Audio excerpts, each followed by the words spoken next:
دوسرا سلاطین چپٹر 2۔ اور جب خداوند ایلیا کو بگولے میں آسمان پر اٹھا لینے کو تھا تو ایسا ہوا کہ ایلیا الیشا کو ساتھ لے کر جلجلال سے چلا، اور ایلیا نے الیشا سے کہا تو ذرا یہیں ٹھہر جا، اس لیے کہ خداوند نے مجھے بیت ایل کو بھیجا ہے۔ الیشا نے کہا خداوند کی حیات کی قسم اور تیری جان کی سوگند میں تجھے نہیں چھوڑوں گا۔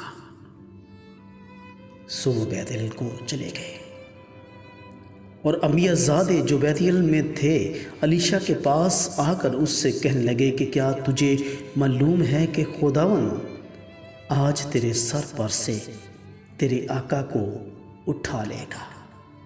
اس نے کہا ہاں میں جانتا ہوں، تم چپ رہو۔ اور ایلیا نے اس سے کہا الیشا تو ذرا یہیں ٹھہر جا، کیونکہ خداوند نے مجھے یرو کو بھیجا ہے۔ اس نے کہا خداوند کی حیات کی قسم اور تیری جان کی سوگند میں تجھے نہیں چھوڑوں گا۔ سو وہ یرو میں آئے، اور انبیاء زادے جو یرو میں تھے الیشا کے پاس آ کر اس سے کہنے لگے کیا تجھے معلوم ہے کہ خداوند آج تیرے آقا کو تیرے سر پر سے اٹھا لے گا؟ اس نے کہا ہاں میں جانتا ہوں، تم چپ رہو۔ اور ایلیا نے اس سے کہا تو ذرا یہیں ٹھہر جا، کیونکہ خداوند نے مجھے یردن کو بھیجا ہے۔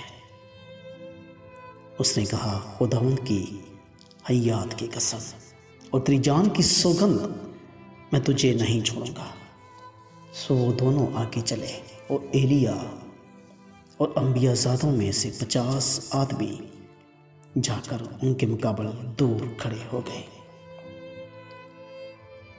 اور وہ دونوں یردن کے کنارے کھڑے ہوئے، اور ایلیا نے اپنی چادر کو لیا اور اسے لپیٹ کر پانی پر مارا، اور پانی 2 حصے ہو کر ادھر ادھر ہو گیا، اور وہ دونوں خشک زمین پر ہو کر پار گئے۔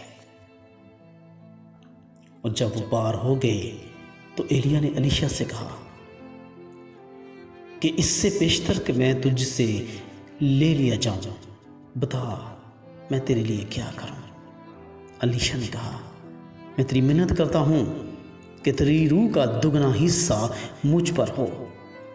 اس نے کہا تو نے مشکل سوال کیا، تو بھی اگر تو مجھے اپنے سے جدا ہوتے ہوئے دیکھے تو تیرے لیے ایسا ہی ہوگا، اور اگر نہیں تو ایسا نہ ہوگا۔ اور وہ آگے چلتے اور باتیں کرتے چلتے گئے، اور دیکھو ایک آتشی رتھ اور آتشی گھوڑوں نے ان دونوں کو جدا کر دیا، اور ایلیا بگولے میں آسمان پر چلا گیا۔ الیشا یہ دیکھ کر چلایا اے میرے باپ اسرائیل کے رتھ اور اس کے سوار، اور اس نے اسے پھر نہ دیکھا۔ سو اس نے اپنے کپڑے پکڑ کر پھاڑ ڈالا اور 2 حصے کر دیا، اور اس نے ایلیا کی چادر کو بھی جو اس پر سے گری تھی اٹھا لیا، اور الٹا پھرا اور یردن کے کنارے کھڑا ہوا، اور اس نے ایلیا کی چادر کو جو اس پر سے گری تھی لے کر پانی پر مارا، اور کہا کہ خداوند ایلیا کا خدا کہاں ہے؟ اور جب اس نے بھی پانی پر مارا تو وہ ادھر ادھر 2 حصے ہو گیا، اور الیشا پار ہوا۔ جب انبیاء زادوں نے جو یرو میں اس کے مقابل تھے اسے دیکھا تو وہ کہنے لگے ایلیا کی روح الیشا پر ٹھہری ہوئی ہے، اور وہ اس کے استقبال کو آئے اور اس کے آگے زمین تک جھک کر اسے سجدہ کیا، اور انہوں نے اس سے کہا اب دیکھ تیرے خادموں کے پاس 50 زور اور جوان ہیں، ذرا ان کو جانے دے کہ وہ تیرے آقا کو ڈھونڈیں، کہیں ایسا نہ ہو کہ خداوند کی روح نے اسے اٹھا کر کسی پہاڑ پر یا کسی وادی میں ڈال دیا ہو۔ اس نے کہا مت بیچو۔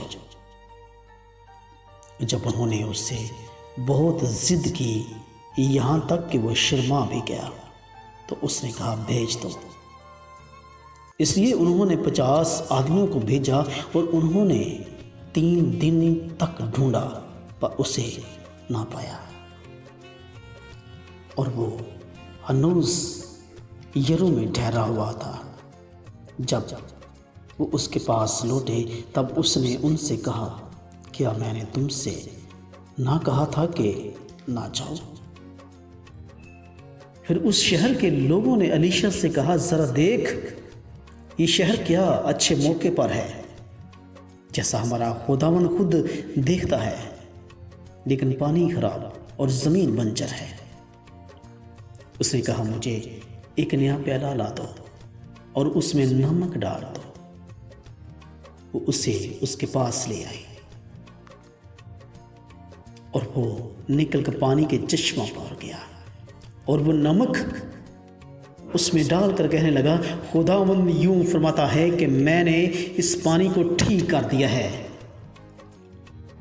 اب آگے کو اس سے موت یا بنجر پن نہ ہوگا۔ سو الیشا کے کلام کے مطابق جو اس نے فرمایا وہ پانی آج تک ٹھیک ہے۔